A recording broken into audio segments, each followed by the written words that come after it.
আসসালামু আলাইকুম, কেমন আছেন সবাই? আশা করছি ভালো আছেন। আজকে আমাদের অভিযান মালয়েশিয়ার ছোট্ট একটা খাল, যেখানে আমরা প্রতিনিয়ত মাছ ধরি।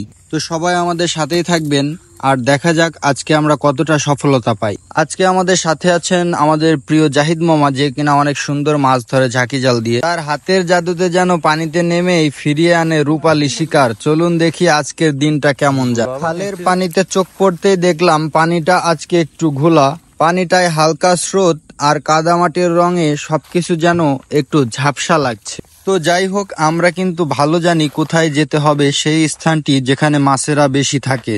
নির্ভুল অনুভব আর অভিজ্ঞতার ভিত্তিতে আমরা সেই দিকেই এগিয়ে চললাম। তো অবশেষে হাঁটতে হাঁটতে আমরা কিন্তু সেই গন্তব্যে পৌঁছে গেলাম এবং আমাদের জাহিদ মামা প্রস্তুতি নিচ্ছে আমাদের জালটা ফেলার জন্য। জাহিদ মামা কিন্তু অনেক সুন্দরভাবে জালটা ফেললো। তো দেখা যাক আমাদের ভাগ্যে কি মাছ আছে। জাল ফেলার পর আস্তে আস্তে টেনে উপরের দিকে নিয়ে আসা শুরু হলো।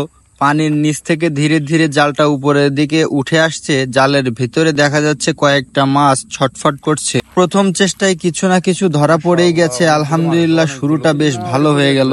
জালের ভেতরে একটা ফলুই মাছ সহ কিছু পুঁটি মাছ আর কিছু গুড়া মাছ উঠেছে প্রথমবারেই। আলহামদুলিল্লাহ, অনেক ভালো লাগছে যে প্রথমবারেই এতগুলো মাছ আমাদের জালে উঠেছে। মালয়েশিয়ার বনে জঙ্গলে যেখানেই পানি আছে সেখানেই এরকম অনেক ছোট ছোট গুড়া মাছ সহ অনেক বড় বড় মাছও পাওয়া যায়। এই মাছগুলোতে উচ্চ তাপমাত্রায় প্রোটিন থাকে, যা শরীরের গঠন ও রোগ প্রতিরোধে সহায়তা করে। শিশু থেকে বৃদ্ধ সব বয়সীদের জন্যই এই গুড়া মাছ খাওয়া কিন্তু খুবই প্রয়োজন। এই গুড়া মাছের কিন্তু অনেক উপকারিতা রয়েছে, যেগুলো আমি বলে আসলে শেষ করতে পারবো না। তো যাই হোক, সবাই কিন্তু এই গুড়া মাছ খাবেন। আমরা মালয়েশিয়া থেকে প্রায় এই ছোট ছোট মাছ ধরে নিয়ে রান্না করে খাই। ভিডিওটি মনোযোগ দিয়ে দেখতে থাকুন, কারণ মজাটা শুরু হয়েছে মাত্র। খালের পানি যতই অনুসন্ধান করছিলাম ততই বেরিয়ে আসছিল চমকে দেওয়ার মতো সব মাছ।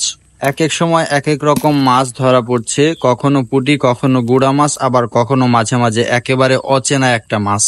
তো আপনারা দেখতেই পাচ্ছেন, প্রথমবারে কিন্তু আমরা অনেকগুলোই মাছ পেয়েছি। বড় একটা পুঁটি এবং ফলুই মাছ সহ আরো অনেক ছোট ছোট মাছ পেয়েছি। আমাদের জাহিদ মামা কিন্তু দ্বিতীয়বারের মতো জাল ফেললো এবং জালটা ভালো করে পড়েনি, তারপরেও কিন্তু অনেকগুলো মাছ উঠেছে। তো আপনারা দেখতে থাকুন আমরা কতগুলো মাছ পাই শেষ পর্যন্ত।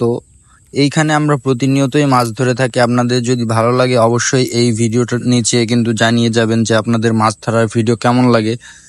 আমরা পরবর্তীতেও মাছ ধরা নিয়ে ভিডিও করার চেষ্টা করব। সবাই ভিডিওটা দেখতে থাকুন।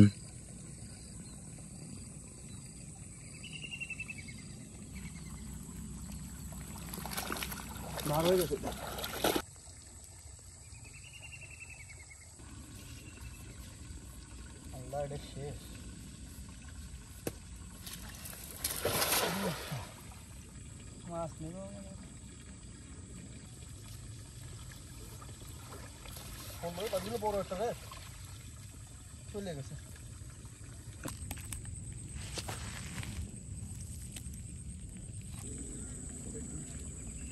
আমি বাড়া সুন্দর বদলায় তো বুঝা ভুল করছি।